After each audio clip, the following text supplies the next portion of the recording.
नमस्कार। आजकल हम सब सेल्फ मेड होने की बात करते हैं, है ना? मतलब अपनी सफलता का श्रेय खुद को देना। लेकिन क्या हो अगर यही सोच हमारी सबसे बड़ी परेशानी की जड़ों? आज का हमारा डीप डाइव संत तुलसीदास जी के एक बहुत प्रसिद्ध दोहे पर है, जो इस पूरी सोच को ही हिला देता है। हमारे पास इसका एक विश्लेषण है और हमारा मिशन है इन दो छोटी पंक्तियों में छिपे गहरे ज्ञान को समझना। दोहा कुछ ऐसा है, सुख दुख दाता राम है, जीव करे अभिमान, तुलसी जो हरि भजे सदा, सो पावे निज स्थान। तो पहली पंक्ति ये तो सीधी चोट करती है, सुख दुख दाता राम है, जीव करे अभिमान। इसका मतलब तो ये हुआ कि हम जो अपनी कामयाबी पर इतना गर्व करते हैं या नाकामी पर निराश होते हैं, वो सब बस एक भ्रम है, एक अहंकार। बिल्कुल। और यहाँ अभिमान का मतलब सिर्फ घमंड या अकड़ नहीं है ना? अच्छा, इस विश्लेषण में एक बहुत अच्छी बात कही गई है। इसका गहरा मतलब है वो मैंपन का भाव, ये सोचना कि ये मैंने किया। यही वो भूल है जिससे हम खुद को उस बड़ी शक्ति से, ईश्वर से अलग समझने लगते हैं। ये तो बिल्कुल वैसा ही है जैसे कोई स्टार्टअप फाउंडर सफलता का सारा श्रेय अपनी हसल को दे। हाँ। लेकिन जब कंपनी डूबती है तो कहता है मार्केट कंडीशंस ठीक नहीं थी। हाँ, ये तो बहुत दिलचस्प नजरिया। लेकिन एक मिनट, इसमें एक खतरा भी है नहीं? अगर हम ये मान लें कि सुख और दुख देने वाला कोई और है, तो क्या इससे इंसान हाथ पर हाथ धरकर नहीं बैठ जाएगा? मतलब सोचेगा कि जब मेरे हाथ में कुछ है ही नहीं तो कोशिश क्यों करूं? ये बहुत जरूरी सवाल है। पर ये दोहा निष्क्रिय होने को नहीं कहता। नहीं, ये कर्म के फल से अनासक्ति की बात करता है। एक तरह से आप कह सकती हैं कि ये एक साइकोलॉजिकल हैक है। अच्छा। जब आप ये मान लेते हैं कि अच्छे बुरे के अंतिम कर्ता आप नहीं हैं, तो आप नतीजों के भारी बोझ से आजाद हो जाते हैं।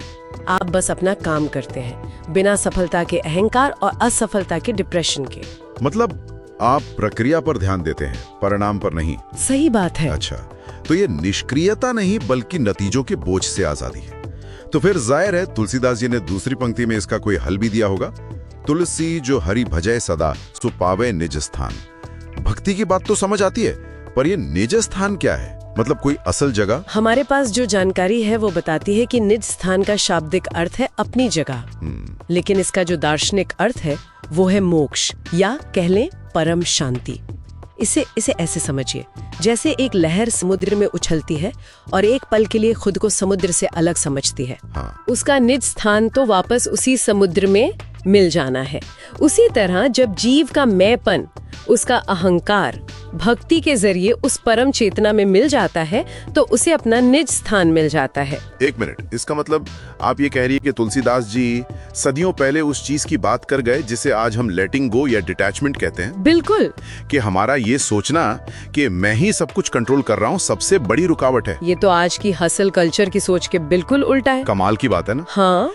एक ही दोहे में तुलसीदास जी ने पहले पूरी समस्या बताई, हमारा अहंकार, और फिर तुरंत उसका हल भी दे दिया, भक्ति यानी समर्पण का भाव।